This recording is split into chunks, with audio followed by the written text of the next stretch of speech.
नमस्कार। आप देखना शुरू कर चुके हैं इंडिया। मैं हूं आपके साथ सिधौली से राजन भार्गव। इस समय हम मौजूद हैं अटरिया में, जहां पे हमारे साथ मौजूद हैं भारतीय किसान यूनियन के प्रदेश उपाध्यक्ष यूपी और उत्तराखंड के मयंक सिंह चौहान, जो लगातार किसान की बात हो उसको भी बेबाकी से, या जन सामान्य के मुद्दे हो उन पर भी अपनी बात बेबाकी से रखते हैं। अभी हाल ही में 25 अगस्त को एक मुजफ्फरपुर के पास में एक नरकंकाल बरामद हुआ था, जिसमें एक लड़की है जो कि यहाँ पे अटरिया में अपना ब्यूटी पार्लर चलाती थी। उसकी डेड बॉडी है, वो यहीं अटरिया के पास के देवीपुर गांव की निवासी थी। उन्होंने इस बात को जब प्रमुखता से उठाया, उसके बाद उसके घर पे चाहे समाजवादी पार्टी या भाजपा के नेता हों, लगातार उसके घर पे आ रहे हैं। हम जानेंगे मयंक सिंह चौहान जी से उस केस की हकीकत क्या थी, उसमें क्या था, उस लड़की को कहाँ तक न्याय मिलता दिख रहा है। सबसे पहले मैं आपको बहुत बहुत धन्यवाद देना चाहता हूं कि आप किसान यूनियन की आवाज़ बने। जब से इस लड़ाई में हम लोग उतरे हैं, तब से आप लोग बराबर हमारी आवाज़ समाज में पहुंचा रहे हैं, और इस वजह से आज आप खुद देख रहे होंगे कि देवीपुर ग्राम में राजनेताओं का जमावड़ा लगा हुआ है। रोज़ कोई ना कोई बड़ा नेता वहां पर पहुंच रहा है, हालचाल पूछ रहा है और अपनी संवेदनाएं व्यक्त कर रहा है। हमारा कहने का मतलब है, हम लोग जब वहाँ गए, जब ये बात हमको सोशल मीडिया के माध्यम से पता चली, तो मैं इंस्पेक्टर साहब, SHO साहब के संपर्क में गया, उनसे पूरी जानकारी ली। उन्होंने पूरा घटनाक्रम हमको बताया। फिर उसके बाद बेटी के पिता से मिला। तो जब रात में जन्माष्टमी के दिन हम लोग गए, क्योंकि उससे पहले जो यादव समाज के बहुत से बड़े जो नेता थे, उनकी मीटिंग एक हुई थी। तो उसमें कुछ जो राजनीतिक लोग थे वो नहीं चाहते थे कि ये मुद्दा उठाया जाए, लेकिन कुछ यादव समाज के बड़े जो संभ्रांत व्यक्ति हैं वो लोग हमारे पास आए। उन्होंने कहा कि भैया, किसी ने कोई आवाज़ नहीं उठाई है, सब वोट बैंक का चक्कर है। अगर आप चाहो तो हमारी आवाज़ बन जाओ कि उस बेटी को न्याय मिल जाए। तो हम लोग उसी दिन, हम लोग जन्माष्टमी के कई कार्यक्रम हमारे लगे हुए थे, लेकिन हम लोग उस कार्यक्रम में नहीं गए और डायरेक्ट वहाँ पर गए। हमारे पास साथ मंडल उपाध्यक्ष नागेंद्र सिंह जी थे, सर्वेश अवस्थी जी थे, उदय राज सिंह थे, रामसागर यादव जी, सारे लोग हमारे साथ, पूरा एक प्रतिनिधिमंडल किसान यूनियन का वहाँ पे गया। वहाँ पे जब हम लोग पहुँचे तो वहाँ इतना आक्रोश था, लोग ये कह रहे थे कि उस अपराधी का घर जला दिया जाए। सारे लोग वहाँ पर यही तैयारी कर रहे थे। तो मैंने उनको समझाया कि देखिए, आज का दिन आपका है, कल का दिन पुलिस का है। आप आक्रोश में अभी उसका घर जला देंगे, सब कुछ ख़त्म कर देंगे, तो उसके बाद जो कुछ होगा पुलिस तुम्हारे पर मुकदमे लिखेगी। इसलिए आप लोग घर ना जलाएं, कुछ भी अपनी तरफ से कोई ऐसी घटना ना करें जिससे कि आप लोग अपराधी खुद हो जाएं और लड़की का पक्ष कमज़ोर हो जाए।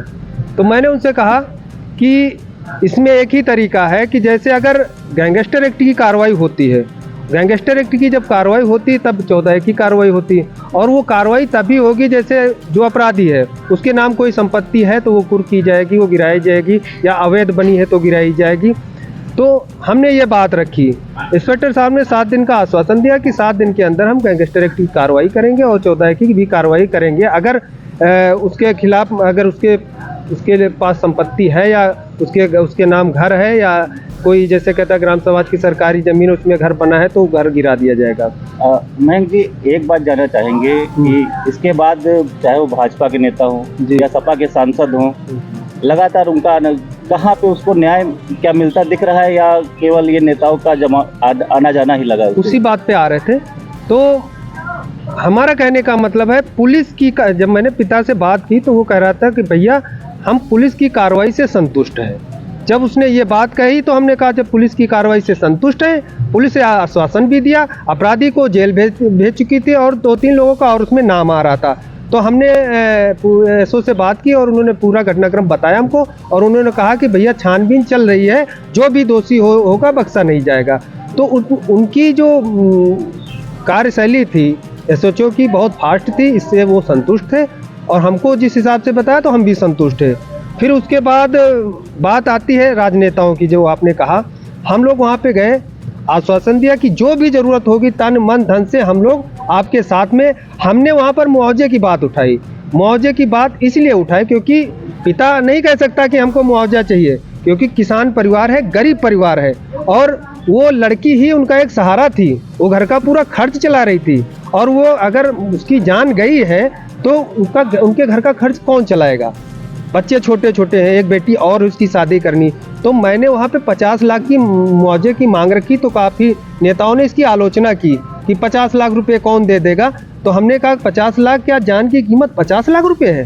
हमने तो कुछ नहीं मांगा, तो हमें तो 1-2 करोड़ रुपए मांगने थे। और पूर्व में जो घटनाएं हुई हैं, आपने देखा होगा तिकुनिया में जो हत्याकांड हुआ था, उनको 4-4 करोड़ रुपए दिए। हाथरसों में जो हुआ था उसमें भी 1 करोड़ से अधिक रुपया दिया गया। बहुत सी ऐसी घटनाएं हैं जिसमें जनता ने आक्रोश दिखाया तो लोगों को दिया गया है मुआवजा, और इसमें भी दिया जाता। अभी पब्लिक यहाँ से जाके रोड पे खड़ी हो जाती, लाश लेके वहाँ पे बैठ जाती, तो क्या नहीं होता? होता, इसमें भी होता, देती सरकार। लेकिन जब हमने आवाज़ उठाई तो कुछ लोगों ने विरोध किया। ठीक है, विरोध होता रहता है, कोई दिक्कत नहीं, लेकिन जो आपकी समाज के जो लोग हैं उनकी संवेदनाएं होनी चाहिए कि बेटी के प्रति, कि वो बेटी थी और परिवार असहाय है, तो हमें कुछ ना कुछ उनकी मदद करनी चाहिए। हमने आवाज़ उठाई, आवाज़ का असर हुआ। उसके बाद आप खुद देख रहे होंगे कि नेता लोग आने लगे। यादव समाज की बेटी थी, हमारे समाज की, हालांकि हम लोग जात पात बिरादरी नहीं मानते हैं, लेकिन हमारे परिवार की बच्ची थी, हमारे किसान परिवार, तो हमारा मतलब ये फर्ज बनता था कि हम उसकी मदद करें। हमने वो किया है और आगे भी करेंगे। अब नेता लोग वहाँ पे पहुँच रहे हैं, आ रहे हैं, सारे लोग कठोर कार्रवाई की बात करें। कि परसों भी पता चला था कि विधायक जी हमारे माननीय गए थे, तो हमने ये भी कहा था कि सांसद निधि और विधायक निधि से अगर चाहें तो मदद कर सकते हैं। फिर किसी ने हमको बताया कि उसमें कोई प्रावधान नहीं मुआवजे का, तो हमने कहा ठीक है, मुआवजे का प्रावधान अगर नहीं है तो ये जनप्रतिनिधि हैं, ठीक, इन्होंने जनता ने इनको चुना है, तो ये अपने व्यक्तिगत भी कर सकते हैं। हम भी करेंगे, ऐसा नहीं कि हम नहीं करेंगे, व्यक्तिगत भी इनको करना चाहिए। अगर नहीं कर सकते सांसद निधि से और विधायक निधि, तो व्यक्तिगत करें। रही बात कठोर कार्रवाई की, जब कठोर कार्रवाई की बात आती है तो वो तो हम लोग पहले ही करा चुके, बाद में ये सब करने का कोई मतलब नहीं। अपराधी जेल में है, बाकी जांच चल रही, वो हम लोग निगाह बनाए हो, वो तो हो गए होगा। और सरकारी मदद 5 लाख रुपये जो है वो तो होगी ही होगी। उससे भी हम, उसके बारे में भी एसडीएम साहब से हमारी वार्ता हुई थी। 20,000 रुपये क्रिमिनेशन के लिए, उसके लिए भी बात हुई थी। 30,000 रुपये शायद वो एसडीएम या समाज कल्याण की तरफ से कुछ मिलता है, वो भी एसडीएम चाहे तो उनको मिल सकता है। तो ये सारी चीज़ें चल रही हैं, प्रोसीजर का चल रहा है। अलग से हम लोग क्या कर सकते हैं उस बच्ची के लिए, मेरा कहना ये है। ये जो राजनेता लोग आ रहे हैं, ये अलग से अपने समाज की बच्ची के लिए क्या कर सकते हैं? तो आपका कहना ये है कि आर्थिक रूप से उस बच्ची की मदद नहीं बिल्कुल होनी चाहिए। उस एकमात्र वही लड़की थी जो परिवार में कमाती थी। जी, बस इस वजह से हमें, हमारा ये धर्म बनता है, हमारा ये दायित्व बनता है, और समाज का भी दायित्व बनता है, जो लोग सक्षम हैं वो कुछ ना कुछ परिवार की मदद करें। आप चैनल के माध्यम से अपनी क्या मांग रखना चाहते हैं आगे?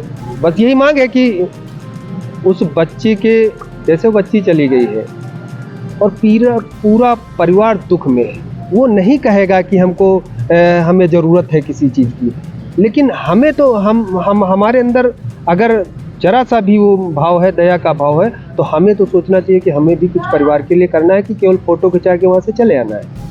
नहीं, ऐसा नहीं, उनकी आर्थिक मदद होनी चाहिए, मेरा कहने का मतलब ये है। बाकी जो भी हम मांग करेंगे, हम प्रशासन से, शासन से, नेताओं से और पुलिस विभाग से, कि जो कड़ी से कड़ी उनके ऊपर धाराएं लगाई हैं उन्होंने, उस हिसाब से उनको, पुलिस का भी कहना है कि उनको फांसी ही होगी, तो हम तो चाहेंगे उसको फांसी हो, फांसी से कम कोई सज़ा ना हो, ठीक है।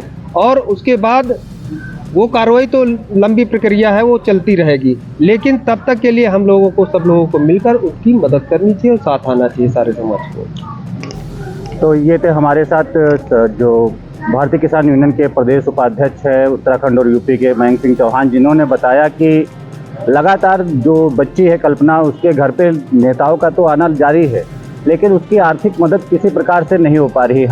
उनका कहना है कि हम लोगों को सर्वप्रथम ये सोचना है कि उस लड़की की तो हत्या हो ही चुकी है, उसके परिवार की स्थिति क्या है, स्थिति को समझते हुए उसकी आर्थिक मदद की जाए। और जो परिवार है उसका कहना है कि पुलिस की कार्रवाई से संतुष्ट है, और जैसा कि पुलिस कार्रवाई कर रही है वो, उससे भी उसका परिवार संतुष्ट दिखाई दे रहा है। सिधौली अटरिया से अपने सहयोगी के साथ, धर्मेंद्र के साथ, राजन भार्गव।